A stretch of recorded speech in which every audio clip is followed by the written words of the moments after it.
Nang tuluyang ianunsyo ng maharlikang pamilya ng Abu Dhabi na tinanggihan nila ang dambuhalang alok ng Tsina at sa halip ay ipinagkatiwala sa Pilipinas ang pagtatayo ng kanilang pangunahing sistema ng medisina at teknolohiya para sa susunod na dekada, tila napahinto sa pagkamangha ang buong mundo. Agad na sumunod ang Kuwait na nag-anunsyong gagayahin nila ang modelo ng Pilipinas sa pagreporma ng kanilang pambansang sistemang pangkalusugan.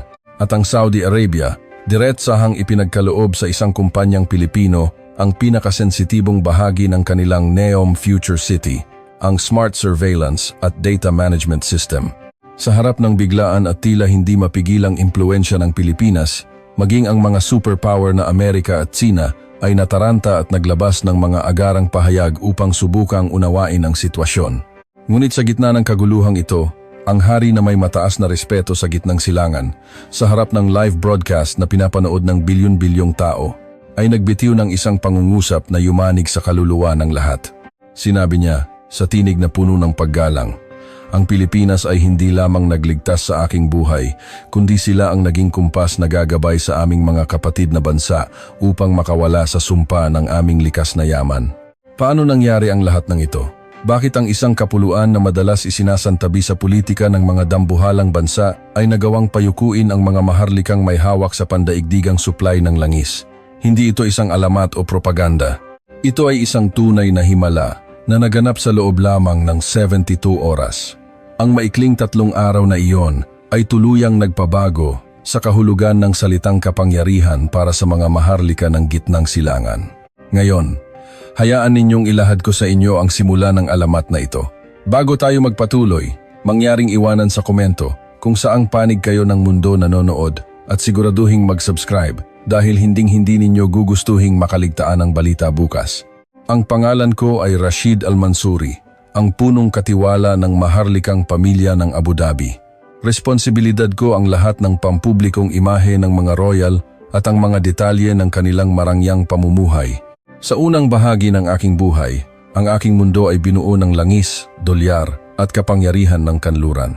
Ang buhay ko ay perpekto hanggang sa araw na iyon nang ang aming Boeing 747-58 VIP private jet ay nakaranas ng isang trahedya sa taas na 33,000 talampakan sa ibabaw ng dagat Celebes. Isang magandang araw noon, patungo kami sa Tokyo.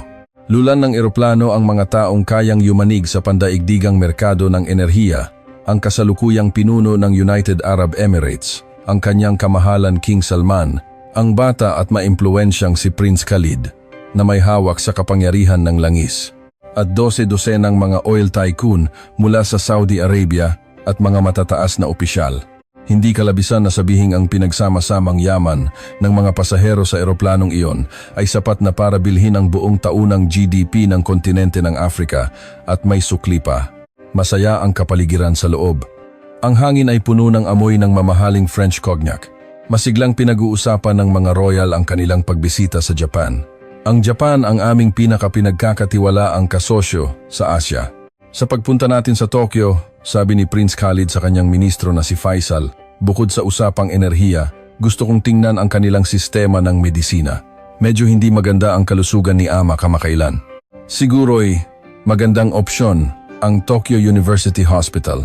Si Minister Faisal ay isang konserbatibong hawk. Sa kanyang pananaw, bukod sa lakas militar ng Amerika at inhinyerya ng Alemanya, walang ibang bansa sa mundo ang karapat-dapat pagtiwalaan.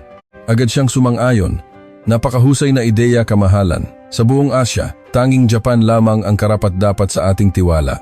Tungkol naman sa Tsina, bagamat malaki ang kanilang ekonomiya, ang dambuhalang industrial na iyon ay laging may dalang pakiramdam ng kabastusan at panganib. Ang kanilang data ay hindi transparent at ang sistema nila ay puno ng politikal na peligro. At para sa ibang mga lugar sa Asya, mapanghamak na ngumiti si Faisal. Sila ay mga hamak na bansang nabubuhay lamang sa pagiging tagabuo para sa kanluran. Hindi sila karapat-dapat banggitin. Nakatayo ako sa gilid, tahimik na nakikinig. Sa aming pananaw noon, may herarkiya sa Asya. Ang Japan ay first class. Ang Tsina ay isang malaki ngunit mapanganib na second class. At ang isang lugar tulad ng Pilipinas, sa aming isipan, ay hindi man lang maituturing na third class. Sa aming impresyon, ito ay isang lugar lamang na gumagawa ng murang mga laruang plastik, saging at isang pabrika ng mga manggagawang nagpapakahirap sa ilalim ng supply chain ng Amerika. Hindi namin lubos akalain na ang lugar na ito, na itinuturing naming pagawaan lamang, ay magbibigay sa amin ng isang napakalaking aral tungkol sa sibilisasyon at dignidad. Nang maghahanda na ang mga ministro na magtagay para sa kanilang biyahe, isang malakas na pagsabog ang pumunit sa katahimikan. Ang tunog ay parang martilyo ni Thor na direktang tumama sa pakpak. Ang dambuhalang Boeing 747 ay nagsimulang manginig na parang isang tuyong dahon sa gitna ng bagyo at mabilis na bumulusok. Ang mamahaling Kodyak ay nabasag. Ang maririnig na lamang ay ang nakabibinging alarma at ang mga sigaw ng takot. Agad akong dumapa para protektahan ang wheelchair ng hari. Anong nangyari? Sigaw ni Prince Khalid sa intercom. Narinig ang nanginginig na boses ng piloto. Mayday! Mayday! Isang malaking pagsabog sa ikatlong makina sa kanan. Sinira ng mga debris ang hydraulic system. Bumabagsak ang thrust ng ika-4 na makina. Nasusunog ang pakpak. Nawawalan tayo ng altitude. Maghanap ka agad ng mapaglalapagan. Nasaan ang pinakamalapit na malaking paliparan? Utos ng prinsipe. Sumagot ang navigator na may tinig ng kawalan ng pag-asa. Kamahalan, base sa ating kasalukuyang lokasyon at bilis ng pagbagsak, hindi tayo aabot sa Tokyo. May dalawa tayong pagpipilian. Lumipad pa Hilaga patungo sa Shanghai o Beijing sa China o lumipad pa silangan patungo sa Ninoy Aquino International Airport sa Pilipinas. Tila nakakita ng pag-asa si Minister Faisal. Hindi na kailangang pag-isipan yan. Siyempre sa China, ang pangalawang pinakamalaking ekonomiya sa mundo, mayroon silang malalaking paliparan para sa ganitong aksidente. Huwag na huwag sa Pilipinas na yan. Huwag sa islang iyon na gumagawa lang ng mga tsuper at katulong. Ngunit ang sumunod na sinabi ng piloto ay winasak ang kanyang ilusyon. Ministro, imposible po iyon. Nakipag-ugnayan kami sa air traffic control ng China pero ang kanilang tugon ay napakabagal. At ayon sa radar, may malakas na bagyo sa kanilang baybayin at mayroon silang isinasagawang military exercise. Ang pagtawid doon sa ating kasalukuyang kalagayan ay pagpapakamatay. Namula ang mukha ni Faisal. Ibig mong sabihin, ipagkakatiwala natin ang buhay ng hari ng Abu Dhabi sa islang iyon na Pilipinas? Alam mo ba kung anong lugar yon? Puro traffic at gulo. Kaya bang dalhin ng kanilang runway ang bigat ng ating eroplano? Alam ba ng kanilang rescue team kung ano ang Royal Protocol? Mas gugustuhin ko pang subukang lumipad patungong Okinawa kaysa lumapag sa atrasadong lugar na iyon. Halos sumigaw na ang piloto. Wala na tayong oras, kumakalat ang apoy. 1 minuto pa at mababali ang pakpak at magiging bola tayo ng apoy sa dagat. Wala tayong pagpipilian kundi ang Pilipinas. Ito na lang ang ating tanging pag-asa. Natahimik ang lahat. Si Prince Khalid, habang tinitingnan ang nahihirapang ama, ay gumawa ng desisyong magpapabago sa kasaysayan, pumunta sa Pilipinas. Pero babalaan ko kayo, sabihan ninyo sila na runway at gasolina lang ang kailangan natin. Walang sinumang lalapit sa ating eroplano. Aalis tayo agad pagkatapos magpakarga. Hindi ako nagtitiwala sa kanilang teknolohiya, lalo na sa kanilang kalinisan. Ang eroplano, na may kasamang usok at apoy, ay lumiko patungo sa islang dati naming hinahamak. Puno ng desperasyon ang aking puso. Diyos ko, bakit sa Pilipinas pa? Habang bumababa ang eroplano, ang tanawin ng Pilipinas ay unang pumasok sa aking mga mata. Ang inaasahan naming mga bubong na yero at kaguluhan ay napalitan ng isang maayos na network ng mga kalsada ang Skyway at SLEX na kahit sa himpapawid ay makikita ang kaayusan sa kabila ng dami ng sasakyan. Sa di kalayuan, ang mga nagtataasang gusali ng Makati at Bonifacio Global City, BGC, ay kumikinang. Tila mga tore ng sibilisasyon at teknolohiya. Ang mga gusaling iyon, sabi ni Prince Khalid, mukhang mas matatag pa kaysa sa ating Burj Khalifa. Nang lumapat ang mga gulong sa runway ng NAIA, isang malakas na impact ang yumanig sa eroplano. Namatay ang lahat ng ilaw. Sa loob ng ilang segundo ng pag-slide, akala ko ay katapusan na namin. Ngunit biglang may isang malakas at matatag na puwersa ang pumigil sa amin. Tila isang higanteng kamay ang humawak sa eroplano. Ligtas kaming huminto. Nakahinga kami ng maluwag, ngunit ilang segundo lang iyon. Ang boses ng piloto ay muling narinig, puno ng pagkamangha. Mga kamahalan, tingnan ninyo sa labas. Ang aming nakita ay hindi isang ordinaryong rescue. Sa sandaling huminto ang aming eroplano, 12 modernong airport fire truck ang nakapalibot na sa amin sa isang perpektong V-formation na tila isang sanay na hukbo. Sinundan ito ng 8 ambulansya na may high-tech equipment at mga itim na sasakyan na may sagisag ng Department of Health. Bago pa kami makapag-react, ang mga water cannon ay nagsimula ng magbuga ng puting kemikal na bula sa nasusunog na pakpak. Kakahinto lang natin, sabi ni Minister Faisal habang tinitingnan ang kanyang relo. 58 segundo, ministro, sagot ng piloto na may paggalang. Mula sa paghinto ng gulong hanggang sa pagbuga ng bula ay 58 segundo lamang. Natigilan si Faisal. Paano nangyari yan? Kahit sa Dubai International Airport, aabuti ng 8 minuto ang ganitong level ng response. Paano sila naging mas mabilis kaysa sa atin? At may mas nakakagulat pa. Mga kamahalan, sabi ng piloto, para sa atin, isinara ng NAIA ang buong South Runway. Sa loob ng 8 minuto, matagumpay nilang nare-route ang 23 na eroplano na dapat lalapag at aalis doon. 8 minuto para i-coordinate ang 23 na eroplano nang walang anumang banggaan. Ito ay world-class air traffic control. Hindi ito kaya ng Heathrow, hindi ito kaya ng JFK. Ang bilis ng kanilang pag-compute at pagpapatupad ay tila kontrolado ng isang supercomputer. Muling natahimik ang lahat. Ang aming mga paniniwala ay unti-unting dinudurog. Maya-maya, isang boses ang narinig sa aming intercom. Hindi ito Ingles o Tagalog, kundi perpektong klasikong Arabic. Ang kapayapaan ay sumainyo, kagalang-galang na King Salman at mga panauhin. Ito ang NAIA Emergency Response Center. Ang apoy ay naapula na. Ligtas ang istruktura ng eroplano. Ang jet bridge ay ikakabit na. Salamat sa Diyos at ligtas kayong nakarating sa Pilipinas. Tila nakakita ng multo si Faisal. Nagsasalita sila ng Arabic at ang royal dialect pa. Nang bumukas ang pinto, sumalubong sa amin ang isang grupo ng mga taong nakasuot ng eleganteng itim na barong Tagalog na may sagisag ng Pilipinas. Ang nangunguna, isang lalaking nasa katanghaliang gulang, ay nagsalita sa perpektong Arabic, maligayang pagdating sa Pilipinas. Ako si Miguel Reyes, Director mula sa Department of Foreign Affairs. Ang aking pangalang Arabic ay Yusuf. Nagsilbi ako sa Embahada ng Pilipinas sa Saudi Arabia sa loob ng 10 taon. Hindi maitago ni Prince Khalid ang kanyang pagkabigla. Ikaw ay isang purong Pilipino? Ang iyong accent ay parang galing pa sa palasyo ng Riyadh. Ngumiti si Reyes. Isang karangalan, kamahalan. Ang disyerto ay tahanan ko rin, tulad ng islang ito. Napansin ni Reyes ang maputlang mukha ng hari. Sa isang senyas, isang puting high-tech na mobile medical pod ang dinala, isang advanced na transport unit na may life support system na ginawa ng mga Pilipinong inhinyero noong panahon ng pandemya. Ang aparato na ito ay magbibigay ng medical-grade oxygen at susubaybayan ang kanyang vitals sa pamamagitan ng AI habang inililipat siya, paliwanag ni Reyes. Wala pang 10 minuto mula nang lumapag tayo. Paano kayo nakahanda ng ganitong gamit para sa pasyenteng may sakit sa puso? Tanong ni Faisal. Ito ang kahusayan ng digital governance ng Pilipinas, Ministro, sagot ni Reyes. Mula nang matanggap namin ang inyong Mayday signal, kinumpirma na ng aming Bureau of Immigration System ang passenger manifest. Nang malaman namin ang kondisyon ng hari, ang unit na ito ay agad na ipinadala mula sa St. Luke's Medical Center. Sa Pilipinas, ang buhay ay sagrado. Inaaral naming unahan ang kamatayan. Ang tunay na pagbabago ng pananaw ay nagsisimula pa lamang.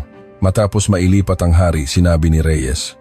Ngayon po ay oras ng pagdarasal ng asar. Naghanda kami ng isang prayer room para sa inyo sa paliparan. Ang pangungusap na iyon ay parang kidlat na tumama sa amin. May prayer room sa Pilipinas at alam nila ang aming oras ng pagdarasal. Dinala kami sa isang prayer room sa VIP lounge na mas maganda at mas banal pa kaysa sa maraming 5-star hotel sa Dubai, kumpleto sa digital display na nagtuturo sa direksyon ng Mecca. Pagkatapos ng dasal, inalok kami ng pagkain. Tumanggi sana si Faisal. Halal lamang ang aming kinakain. Ngunit natigilan siya nang makita ang mga datiles dates at inuming galing sa nyog na may malinaw na halal certification mula sa Pilipinas. Ang mga datiles na ito ay galing sa Mindanao at ang kalidad ay kayang makipagsabayan sa mga produkto mula sa Saudi, sabi ni Reyes. Nang lisanin namin ang paliparan, 5 itim na Toyota Alphard ang naghihintay. Habang tinatahak namin ang Skyway, ang tanawin ng Metro Manila sa gabi ay muling gumulat sa amin. Hindi ito madilim at magulo. Ang mga dambuhalang gusali sa BGC at Makati ay kumikinang mga headquarters ng mga global BPO companies, mga tech firm at mga bangko. Faisal, hindi ba't sabi mo ito'y lugar lang ng mga manggagawa? Tanong ni Prince Khalid. Bakit ang mga gusaling ito ay mukhang mas high-tech pa kaysa sa mga laboratorio ng NASA. Habang papasok kami sa Makati, itinuro ng aming finance minister na si Tariq ang isang dambuhalang LED screen sa isang gusali na nagpapakita ng stock market data sa ngalan ng Diyos. Tingnan ninyo ang Philippine Stock Exchange Index. Lumagpas na sa 9,000 puntos. Paanong nangyari iyon? Ang Hong Kong Hang Seng Index ay nasa 16,000 lang. Kinumpirma ni Tariq sa kanyang tablet. Hindi ka panipaniwala. Ayon sa IMF, ang per capita GDP nila ay lumampas na sa Japan at South Korea. Paano nangyari ito sa isang bansang inaakala nating umaasa lang sa remittances? Ang aming maling akala na ang Pilipinas ay isang mahirap na bansa ay winasak ng katotohanan. Ang islang ito ay tahimik na umunlad at nalampasan ang mga dating Asian Tigers sa yaman. Habang pinagmamasdan ko ang maayos at modernong Bonifacio Global City, naramdaman ko ang isang kakaibang paghanga. Walang mayabang na karangyaan tulad ng Dubai, ngunit mayroong isang uri ng tiwala at kaayusan na makikita lamang sa isang highly developed na sibilisasyon. Bigla, ang mukha ng hari ay namutla at siya'y napahawak sa kanyang dibdib. Isang matinis na alarma ang umalingaw-ngaw mula sa medical device. Atake sa puso, acute myocardial infarction. Itigil ang sasakyan, tawagan ang US Embassy. Kailangan natin ng mga doktor mula sa Amerika, sigaw ni Faisal. Wala nang oras, ministro, sabi ni Reyes, na nanatiling kalmado. Kinuha niya ang kanyang radyo at nag-utos, activate Green Corridor, Code Red 1, Target, St. Luke's Medical Center, Global City. Hinihiling sa MMDA na kontrolin ang lahat ng traffic lights sa ruta. Ang sumunod na nangyari ay parang mahika. Sa halip na huminto, bumilis pa ang aming convoy. Sa aming harapan, ang mga kalsada ng Metro Manila, na kilala sa matinding traffic, ay tila nahawi. Lahat ng traffic lights ay naging berde pagdating namin, habang ang mga sasakyan sa magkabilang direksyon ay maayos na pinahinto. Anong klaseng mahika ito? Bulalas ni Tariq. Ito ang AI-powered traffic management system ng Pilipinas, paliwanag ni Reyes. Sa Maynila, para mailigtas ang isang buhay, ang buong siyudad ay magbibigay daan sa iyo. Sa loob lamang ng 8 minuto, sa gitna ng rush hour, nakarating kami mula sa airport hanggang sa BGC, sa pintuan ng St. Luke's, isang medical team na naka-green surgical scrubs ang naghihintay. Ako si Dr. Antonio Villanueva, Chief of Cardiovascular Surgery, sabi ng isang matalas ang tinging doktor sa matatas na Ingles. Handa na ang hybrid operating room. Nakakalibrate na ang Da Vinci surgical robot. Pakiusap, pumirma na ang pamilya. Hinarang ni Faisal ang stretcher. Sino ka? May degree ka ba mula sa Harvard? Ang puso ng aming hari ay mas mahalaga kaysa sa buong ospital ninyo. Tinanggal ni Dr. Villanueva ang kanyang maskara. Nagtrabaho ako sa Johns Hopkins Hospital sa loob ng 15 taon bilang chief resident sa cardiac surgery. Pero pinili kong bumalik sa Pilipinas dahil mas moderno ang aming kagamitan at mas mahuhusay ang aming mga team dito. Ministro, kung mag-aaksaya ka pa ng 30 segundo, kahit ang Diyos ay hindi na maililigtas ang iyong hari. Itinulak ni Prince Khalid si Faisal. Makinig sa doktor, dalhin siya sa loob. Sa observation room, nasaksihan namin ang isang eksenang parang galing sa science fiction. Ang mga dambuhalang robotic arms ay nakabitin sa ere, habang ang mga high-resolution screen ay nagpapakita ng puso ng hari, pinalaki ng daan-daang beses. Ito ang pinakabagong 4th Gen Da Vinci robot, bulong ng prinsipe. Si Reyes, na may pagmamalaki sa kanyang mga mata, ay nagsabi, kamahalan. Alam niyo ba, ang mga microchip na kumokontrol sa mga braso na iyan, marami sa mga iyan ay sinubok at binuo sa aming mga electronics hub dito sa Pilipinas. Ang makina ay maaaring dayuhan, ngunit ang utak at puso na nagpapatakbo rito ay Pilipino. Ang operasyon ay parang isang sining. Si Dr. Villanueva, na nakaupo sa isang console, ay mahusay na kinokontrol ang robotic arms. Sa loob ng 42 minuto, ang operasyon ay natapos. Sa Dubai, 42 minuto ay para lamang sa pagpuno ng admission forms. Ngunit sa Pilipinas, sapat na iyon upang bigyan ng bagong buhay ang isang hari. Kinaumagahan, nang dumating ang bill, isa na namang cultural shock ang aming naranasan. Kinuha ni Faisal ang papel at kumunot ang kanyang noo. Director Reyes, nagbibiro ba kayo? O minamaliit ninyo ang kakayahan ng Abu Dhabi na magbayad? Ang halaga sa bill, 500,000 Philippine pesos, katumbas ng humigit kumulang $9,000. Sa Amerika, ang ganitong operasyon ay aabot ng hindi bababa sa labing 200,000. Baka nakalimutan ninyong magdagdag ng 2 zero o gumamit kayo ng murang materyales, sigaw ni Faisal. Pumasok si Dr. Villanueva na may ngiti. Ipinakita niya ang isang PhilHealth card. Ministro, nagkakamali po kayo. Ang Kaman 9,000 ay ang aming international rate na. Kung ang hari ay isang mamamayang Pilipino na may ganitong card, ang babayaran niya lamang ay wala pang Kaman 100. 100? Bulalas ni Prince Khalid. Paano nangyayari iyon? Ito ang isa pang himala ng Pilipinas, ang aming pambansang healthcare at ang diwa ng malasakit, sabi ni Reyes. Ayon sa mga Global Healthcare Index, ang Pilipinas ay palaging nasa itaas pagdating sa kalidad at abot kayang serbisyo. Walang mga ganid na insurance companies. Tinitiyak ng gobyerno at ng aming mga doktor na ang bawat isa, mayaman man o mahirap, ay may karapatan sa pinakamahusay na pangangalaga. Itinuro ni Reyes ang isang matandang lalaki sa hardin. Ang matandang iyan ay maaaring isang retiradong sundalo o isang magsasaka, ngunit sa katabing operating room ng hari, parehong doktor ang nag-opera sa kanya gamit ang parehong kalidad ng materyales. Sa Pilipinas, pagdating sa sakit, ang presidente at ang mangingisda ay pantay. Ang mga salitang iyon ay tumama sa aming mga puso. Sa aming mundo, ang medisina ay may klase. Ngunit dito, ang sistema ang nagbibigay ng dignidad sa lahat. Natahimik si Faisal at sa unang pagkakataon, yumuko ang kanyang mapagmataas na ulo. Khalid, nakikita mo ba? Sabi ng hari. Nabibili natin ng langis ang pinakamamahaling ospital, ngunit hindi natin mabibili ang ganitong uri ng kaluluwa. Ang 9,000 na bill na ito ay mas mabigat pa kaysa sa lahat ng ginto sa ating kaban. Humarap siya kay Reyes. Gusto kong malaman, kung nais ng Abu Dhabi na magtayo ng ganitong sistema, ano ang kailangan naming kapalit? Hindi pera, kamahalan, sabi ni Reyes, kundi tiwala. Tulad ng aming mga talento sa buong mundo, hindi namin ginagamit ang aming kakayahan para manggikil. Handa kaming magbahagi, basta't ituturing ninyo ang Pilipinas bilang isang tunay na kasosyo. Bago umalis, hiling ng hari na makita ang lungsod, hindi bilang isang royal, kundi bilang isang ordinaryong tao. Naglakad kami sa BGC ng hating gabi. Nakakita kami ng mga babaeng mag-isang nagjo-jogging, mga call center agent na pauwi ng walang takot. Paano ito naging napakaligtas? Tanong ni Faisal. Ayon sa mga Global Safety Index, sabi ni Reyes, ang Pilipinas ay isa sa mga pinakaligtas na bansa sa Asia, lalo na para sa mga kababaihan. Dito, ang kalayaan ay hangin at ang seguridad ay lupa. Hindi namin kailangan ng mahigpit na batas dahil ang paggalang sa kapwa ay nakaukit na sa DNA ng mga Pilipino sa diwa ng bayanihan. Pumasok kami sa isang 7-Eleven. Doon, nakita namin ang mga estudyanteng nag-aaral para sa UPCAT University of the Philippines College Admission Test kahit hating gabi na. Tinanong sila ng hari, anong kurso ang gusto ninyo? Computer Engineering po sa UP, sagot ng isang lalaki. Pangarap ko pong magtrabaho sa isang Filipino tech company at lumikha ng susunod na global app. Ang mga salitang iyon ay parang kidlat na tumama sa hari.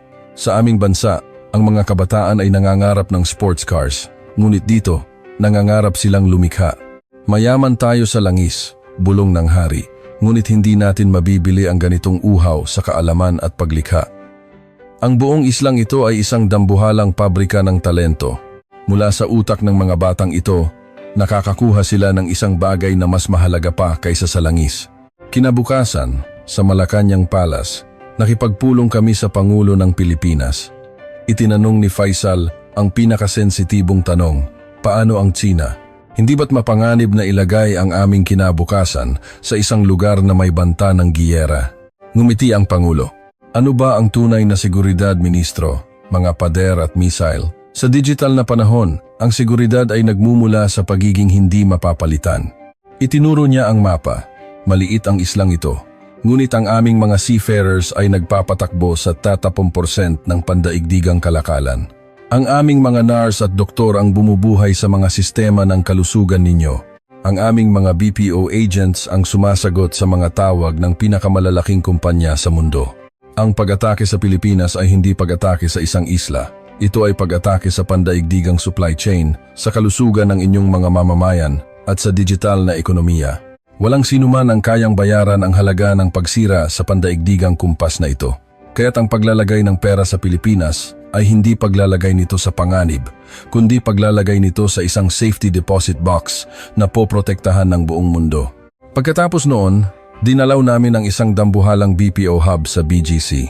Ipinaliwanag ng isang VP, mabibili ninyo ang mga computer, pero hindi ninyo mabibili ang empathy, ang husay sa Ingles, at ang katatagan ng Pilipino. Ito ang aming human algorithm. Ang aming huling hantungan bago umalis ay ang tuktok ng isang skyscraper sa Makati. Tumingin ang hari sa ibaba, hindi sa tanawin, kundi sa diwa ng lungsod. Tingnan ninyo, sabi niya. Ang mundong ito ay puno ng mga geopolitical na bagyo at mga ekonomikong lindol. Ang Pilipinas ay parang isang kawayan. Hinahampas ng malalakas na hangin mula sa mga superpower, ngunit hindi ito nababali. Sa halip, ginagamit nito ang kanyang pagiging flexible para balansehin ang rehiyon. Kung mawawala ang Pilipinas, guguho ang kapayapaan at kaunlaran sa mundo. Doon, sa harap ng tanawing iyon, ibinigay ng hari ang kanyang mga utos. Itatayo ang Abu Dhabi-Manila Twin Program para ipadala ang kanilang mga doktor, inhinyero at opisyal sa Pilipinas upang matuto. Ang 5G contract na dapat ay para sa Huawei ay inilipat sa mga kumpanyang Pilipino. Ang seguridad ng aming kinabukasan ay hindi namin isusugal, sabi niya. Sa aming pag-alis sa NAIA, sinalubong kami ni Director Reyes at Dr. Villanueva. Hinawakan ng hari ang kamay ni Reyes. Sa aming tradisyon, ang utang na buhay ay binabayaran ng habang buhay. Ngunit nakita ko na wala kayong kakulangan sa anumang bagay. Mas mayaman kayo dahil mayroon kayo sa isa't isa. Mas malakas kayo dahil mayroon kayong pananampalataya. Habang paakyat kami sa eroplano, lumingon ako. Ang Pilipinas, na dati isang maliit na tuldok lang sa aming mapa, ay naging isang dambuhalang parola sa aking paningin. Sa loob ng eroplano, inutusan ako ng hari. Rashid, isulat mo ang lahat ng nangyari sa loob ng 3 araw.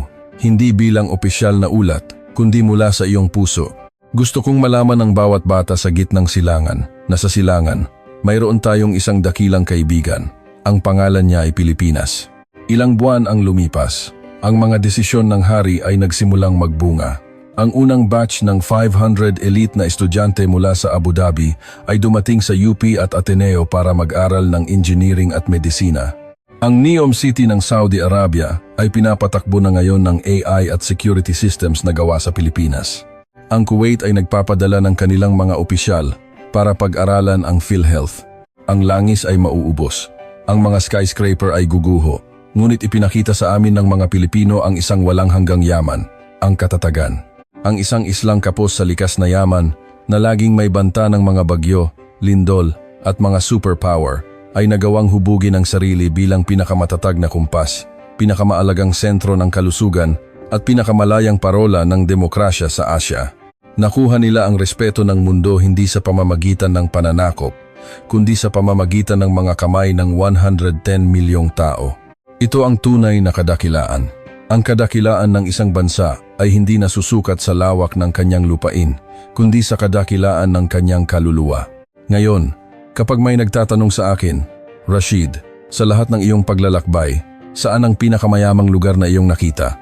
Walang pag-aalinlangan kong isasagot. Hindi ang Abu Dhabi na may itim na ginto, hindi ang New York na may Wall Street, kundi ang islang iyon sa dulo ng Pasipiko na kumikinang sa liwanag ng teknolohiya, malasakit at sangkatauhan, ang Pilipinas. Wakas ng kwento. Kaibigan, ito ay hindi lamang alaala ni Rashid. Ito ay salamin ng bawat Pilipino.